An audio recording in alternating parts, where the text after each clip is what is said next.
हाँ बच्चों, good morning all of you.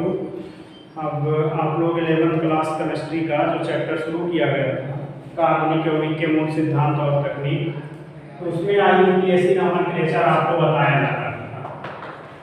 ध्यान दीजिए, तो इसमें आप लोगों का पता दिया गया था एल्केन का। एल्केन की कुछ आइडिया आपको मिल गई थी कि एल्केन का नामकरण किस प्रकार से होता है, इसकी कुछ आइडिया आपको मिल गई थी। तो आज आप लोग पढ़ेंगे एल्कीन। एल्कीन का नोमेनक्लेचर आज आपको पढ़ना है। एल्कीन का सामान्य सूत्र क्या होगा? CnH2n। इस फार्मूले का यूज करते हुए हम इसका प्रथम सदस्य क्या पाएंगे? CH2, जो कि यहाँ पर क्या होगा? N=1, जो कि अनस्टेबल है, इसका ऑक्टेट पूरा नहीं है। इस कारण से अगर हम यहाँ रखते हैं N=2, तो ये आपको कंपाउंड मिलेगा C2H4। इसका नाम है एथाइलिन। एथाइलिन गैस के पादप हार्मोन्स है। इसका यूज कृत्रिम विधि से कच्चे फलों को पकाने में किया जाता है। अब देखिए, इसके IUPAC का नोमेनक्लेचर बात की जाएगी, तो आप लोग ध्यान दीजिए। एल्कीन आपको बताया गया था एल्केन का नोमेनक्लेचर। तो एल्कीन का नोमेनक्लेचर करने के लिए क्या करेंगे? आप लेंगे एल्केन। एल्केन से क्या करेंगे? ई को निकाल देंगे। एल्कीन, एन और इन, ध्यान दीजिए, एन निकाल के इन जोड़ देंगे, ये हो जाएगा एल्कीन। तो यहाँ देखें, ये बन गया एल्कीन। अब आप देखिए ध्यान से, ई जुड़ा और ANE निकला, ये हो गया एल्कीन। एल्कीन श्रेणी का प्रथम सदस्य आपको मिला C2H4। इसका स्ट्रक्चर देखिए, एक कार्बन के साथ 2 हाइड्रोजन रहेंगे, ये बन गया C2H4। कार्बन का ऑक्टेट पूरा नहीं है, इसलिए carbon carbon double covalent bond यहाँ पर रहेगा, ये बन गया C2H4। इसका नाम है एथाइलिन। अब रही बात IUPAC की, तो ध्यान दीजिए, एल्केन में हम क्या ऐड करते थे? एन। अब यहाँ क्या ऐड होगा? इन ऐड होगा, एन हट जाएगा। कार्बन की संख्या से जिस तरीके से आपको बताई गई थी कि हम 1 2 3 4 5 6 के आधार पे क्या नाम देते हैं? Meth, eth, butane, hex, hepta, डेट। तो यहाँ देखिए, एक कार्बन है तो आपको बताया गया कि मेथ हो जाएगा, 2 कार्बन है तो एथ हो जाएगा। अब अगर carbon carbon single covalent bond है तो हम इसके नाम में एन जोड़ देंगे, और अगर carbon carbon double covalent bond है तो इसके नाम में इन जोड़ देंगे। ध्यान रखिए, एल्कीन में द्विबंध कैरेक्टर रहेगा, इसलिए अब क्या करेंगे? नंबरिंग यही सिस्टम रहेगा, बस एक की जगह पर हम इन जोड़ते चले जाएंगे, नाम इसका चेंज हो जाएगा। एक बात ना देखिए, जैसे एक कंपाउंड आपके पास ये है CH3 CH double bond CH single bond CH3, ये यौगिक आपके सामने है। तो आप ध्यान दीजिए, इसके नामकरण का प्रथम नियम ये कहता है, सबसे पहले सबसे लंबी कार्बन श्रृंखला का चयन करेंगे।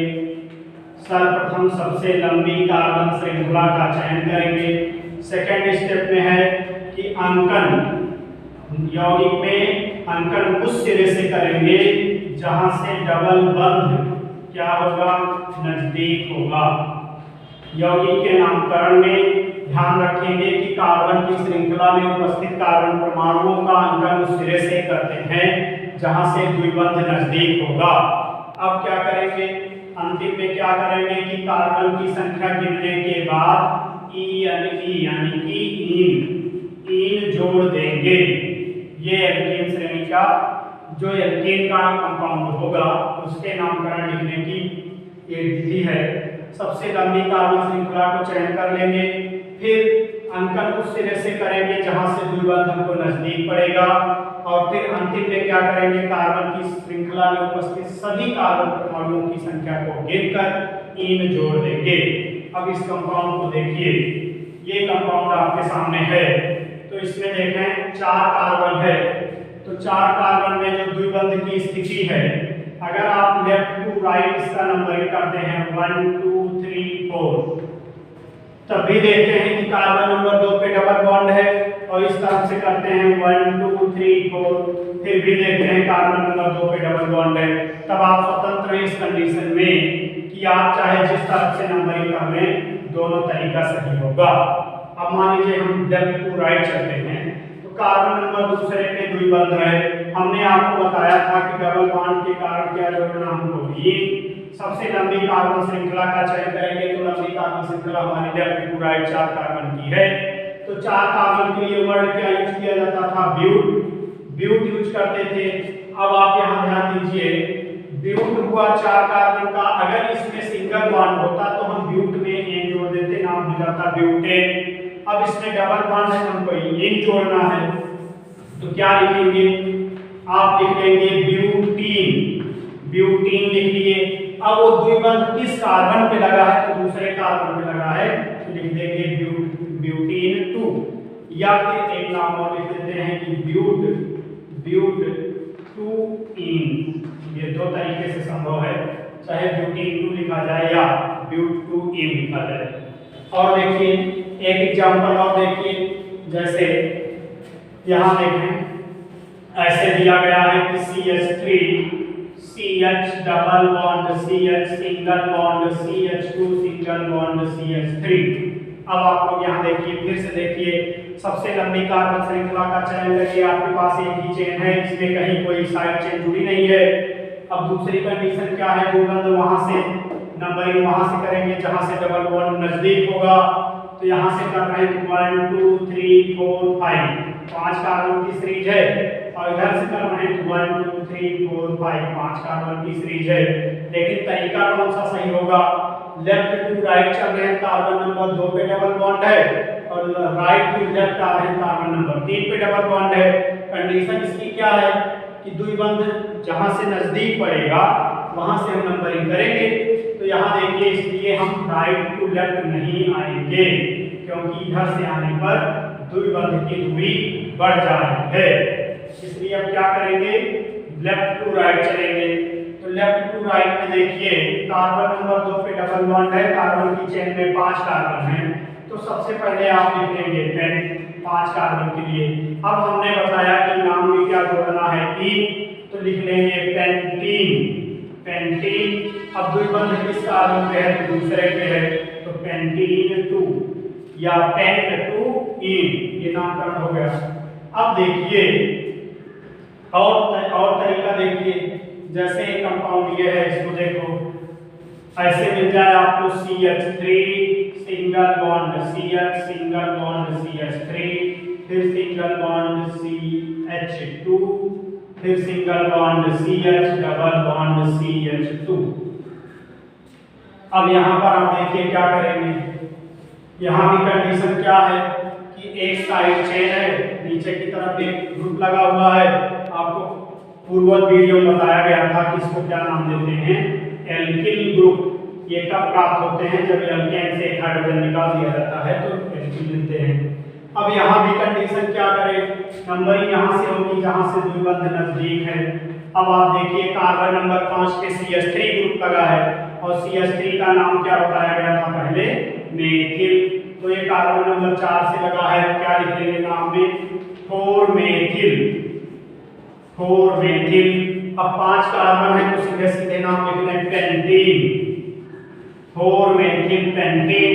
अब पहले कार्बन पे डबल बॉन्ड है, तो पेंटीन 1, 4 मेथिल पेंटीन 1, ये नाम दे देंगे। या फिर आप लिख सकते थे 4 मेथिल पेंटीन, तब भी नाम सही था इसका। अब आप ध्यान दीजिए, एक कंपाउंड और देखिए, जैसे आपको मिल जाए CH3 CH double bond CH single bond CH2 single bond CH double bond CH2। ये कंडीशन है, देखो इसमें एक से अधिक द्विबंध उपस्थित हैं। तो इस दशा में क्या करेंगे? ये देखा जाएगा कि द्विबंध की प्राथमिकता रहेगी, जिस तरफ से नजदीक होगा नंबरिंग उसी तरफ से करेंगे। से यहाँ से ये 1 2 3 4 5 6। हाँ, हमने लेफ्ट राइट टू लेफ्ट चला है, इस दशा में क्या था कि कार्बन नंबर 1 पे डबल बॉन्ड था, और अगर हम इधर से चलते तो 1 2 3 4 5 6 यानी कि कार्बन नंबर दूसरे पर है, यहाँ कार्बन नंबर पहले पे है, इसलिए हम लेफ्ट टू राइट गलत होगा। क्या करेंगे हम? राइट टू लेफ्ट आएंगे। तो यहाँ ध्यान दीजिए कार्बन नंबर 1 पे डबल बॉन्ड, कार्बन नंबर 4 पे डबल बॉन्ड, और पूरे कार्बन की सीरीज में कितने कार्बन है? 6। तो क्या लिख लेंगे? इसका नाम हेक्स कर देंगे पहले और चौथे पे डबल बॉन्ड है, क्या लिखेंगे? 1,4 हेक्स 1 4, और 1 से अधिक होने पर 2 होने पे डाई, 3 होने पे डाई, 4 होने पे टेट्रा। तो ऐसे लगाएंगे क्या होगा? हेक्स 1 4, क्या लिखेंगे? डाई, और डबल बॉन्ड है क्या लिखेंगे? Hex 1 4 di. ध्यान दीजिए एक कंपाउंड ये था। अब देखिए ऐसे में आप चाहे उसमें डबल बॉन्ड हो जाए, 3 हो जाए, जैसे यहाँ पर है एक और यहाँ पर अगर डबल हो जाता तो फिर क्या किया जाता?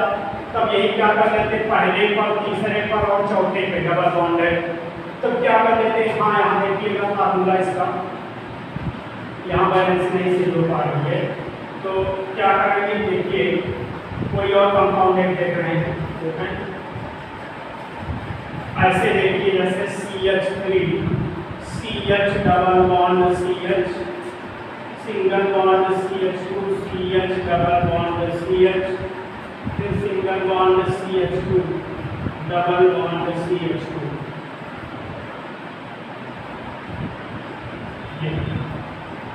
ये देखें, ये अभी बना। इसमें भी क्या करेंगे? नंबरिंग यहाँ से करते हैं 1 2 3 4 5 6 7 8, और अगर इधर से करते हैं 1 2 3 4 5 6 7 8। अब आप लोग ध्यान दीजिए, अगर हम लेफ्ट टू राइट चल रहे हैं, कार्बन नंबर 7 पे दुर्गंध आ रहा है, 5 पे आ रहा है और दूसरे पे आ रहा है, और नंबरिंग अगर हम राइट टू लेफ्ट करते हैं तो पहले कार्बन पे डबल बॉन्ड है, इस कारण क्या करेंगे? लेफ्ट टू राइट वाली नंबरिंग नहीं करेंगे। अब क्या होगा कि राइट टू लेफ्ट वाली नंबरिंग सही होगी। अब देखें कार्बन नंबर 1 पे डबल बॉन्ड, तीसरे पे डबल बॉन्ड और छठे पे डबल बॉन्ड, तो टोटल कार्बन की संख्या कितनी है? 8। 8 के लिए नाम क्या था? 8 1 3 और 6, 1 3 6 3 बार है तो ट्राई, और फिर 3 8 1 3 6 ट्राई इन, ये नाम बन जाएगा एल्केन का। अब देखें ध्यान से, एल्काइन का नाम था। एल्काइन क्या होगा? इसका फार्मूला CnH2n-2, ये असंतृप्त हाइड्रोकार्बन है एल्काइन। एल्काइन का नामकरण में क्या करेंगे? एल्केन लेंगे, एल्केन से एन निकाल देंगे और आइन जोड़ देंगे। एल्केन माइनस एन प्लस आइन क्या हो जाएगा? एल्काइन।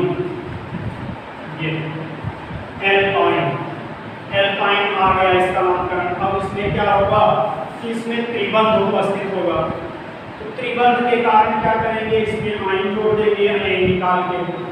जैसे देखें फार्मूला CnH2n-2, अब CnH2n-2 में अगर हम यहाँ n=1 रखते हैं तो देखें C1H2 ये क्या बन जा रहा है कि CH, ये देखें अनस्टेबल है, इसमें कार्बन का ऑक्टेट कंप्लीट नहीं है। अब क्या करेंगे? अगर ये यहाँ पर हम 2 रख देते हैं तब ये देखें क्या बना देगा? C2H2 × 2 ये क्या बन जा रहा? C2H2। इसका नाम क्या है? एसिटिलीन। इसका नाम है एसिटाइलिन। एसिटिलीन है। अब एसिटिलीन में क्या करेंगे? इसका स्ट्रक्चर ड्रा करिए, देखिए एक बार। C2H2 है, 2 कार्बन के बीच पहले सिंगल बॉन्ड लगा दें, 2 हाइड्रोजन है, इसका मतलब एक कार्बन से एक हाइड्रोजन लगा दें। और चूंकि आपको मालूम है कि कार्बन के बाह्य कोश में 4 इलेक्ट्रॉन होते हैं, तो यहाँ देखिए 4 इलेक्ट्रॉन होते हैं जिसमें एक शेयर किया है, तो ये क्या करेगा, कार्बन कार्बन के साथ 2 और बॉन्ड बनाएगा। तो इसमें क्या बन जाएगा, H single bond C triple bond C single bond H 180 degree का बॉन्ड एंगल। ये बन गया स्प्रिंग का स्ट्रक्चर। तो ये देखिए ऐसे स्प्रिंग का स्ट्रक्चर बन गया। अब इसके नामकरण में क्या करेंगे, आप A निकाल के आयन जोड़ देंगे। जैसे ये कंपाउंड अभी आपने देखा, तो इसमें देखिए इसमें भी लंबी कार्बन श्रृंखला चयन करेंगे, नंबरिंग वहां से करेंगे जहां से त्रिबंध नजदीक होगा, और फिर नामकरण में कार्बन की संख्या गिनने के बाद आयन जोड़ देंगे। अब देखा इसमें 2 कार्बन है तो 2 कार्बन के लिए एक में आयन जोड़ दें, क्या हो जाएगा, इथाइन। अब ध्यान दीजिए यहाँ दोनों तरफ से प्राकृतिक ट्रिपल बॉन्ड की बराबर है, कार्बन नंबर 1 इधर भी है इधर भी है, चाहे जिस तरफ से आप नंबर करने इथाइन नाम आ गया। अब और एग्जांपल देखिए, जैसे देखें CH3 single bond C triple bond C single bond CH2 CH3। अब इस दशा में नंबरिंग वहां से करें जहां से त्रिबंध नजदीक हो, इधर से कर रहे हैं तो तीसरे पर है, यानी कि अगर हम राइट टू लेफ्ट आए तीसरे पे है, अगर लेफ्ट टू राइट जाए तो दूसरे पर है। इसका मतलब नंबरिंग कौन सी सही होगी, लेफ्ट टू राइट वाली। 1 2 3 4 5 5 कार्बन के लिए क्या होता है, पेंट में दूसरे पे त्रिबंध है तो क्या लिखेंगे, पेंट 2 आयन, पेंट 2 आयन, या क्या लिख लेंगे पहले पेंटाइन, पेंटाइन और दूसरे पे है तो पेंटाइन 2 या पेंट 2 आयन, ये नामकरण हो जाएगा। और एग्जांपल देखिए CH3 C single bond CH3 single bond क्या हो जाएगा CH, और फिर single bond C triple bond C single bond CH3। अब यहाँ देखिए नंबरिंग कहाँ से करेंगे, जहाँ से त्रिबंध नजदीक होगा। कार्बन नंबर 1 2 3 4 5 कार्बन है, 5 में चौथे पर CH3 है, क्या लिखेंगे 4 मेथिल, 5 कार्बन है, क्या लिखेंगे पेंटाइन, 4 मेथिल पेंटाइन, दूसरे पे त्रिबंध है तो पेंटाइन 2 या 4 मेथिल पेंट 2 आयन, ये नामकरण हो जाएगा। तो यार यहाँ ध्यान दीजिएगा, ये अल्काइन का नामकरण सारा नियम वही रहेगा, बस ये एल्केन के अनुसार एन हटा के हम आयन जोड़ देंगे। एल्कीन का करेंगे तो एन निकाल के हम ई जोड़ देंगे, एल्काइन का करेंगे तो एन निकाल के हम आयन जोड़ देंगे। ये इतना था एल्काइन में। अब ऐसे में अब आपको आगे बताया जाएगा कि अगर द्विबंध और त्रिबंध दोनों एक साथ एक ही श्रृंखला में उपस्थित हों, यानी कि कार्बन की स्प्रिंग में कहीं आपको डबल बॉन्ड मिला, कहीं आपको ट्रिपल बॉन्ड मिला, दोनों बंध अगर एक साथ उपस्थित है श्रृंखला में, तो ये मिक्स कंपाउंड इनका नामकरण कैसे किया जाएगा। तो जैसे देखें अगर हम मिक्स वाला करें तो द्विबंध और त्रिबंध दोनों एक साथ उपस्थित हों, हमेशा जाने रखिएगा कि द्विबंध को पीरियडिटी दी जाएगी। अब जैसे एक छोटा सा एग्जांपल देखिए, CH3 CH double bond CH single bond C triple bond C single bond CH3। इस दशा नंबरिंग वहां से करेंगे जहां से त्रिबंध नजदीक होगा, सॉरी दो बंध नजदीक होगा। यहाँ देख रहे हैं 1 2 3 4 5 6, यहाँ देख रहे हैं 1 2 3 4 5 6। यहाँ कार्बन नंबर 4 पे द्विबंध है, यहाँ से कार्बन नंबर 2 पे डबल बॉन्ड है, तो नंबरिंग कहाँ से करेंगे जहाँ से द्विबंध नजदीक होगा। अब देखिए 1 2 3 4 5 6, कार्बन नंबर दूसरे पे डबल बॉन्ड, कार्बन नंबर चौथे पे ट्रिपल बॉन्ड, नाम क्या देंगे हेक्स, 6 कार्बन है लिख देंगे हेक्स, दूसरे पे डबल है चौथे पे ट्रिपल है, क्या लिख देंगे हेक्स 2 इन और क्या 4 आइन, हेक्स 2 इन 4 आइन, ये हो जाएगा दोनों का नामकरण। चलें इसके आगे आपको कल्प क्रियात्मक समूह वाला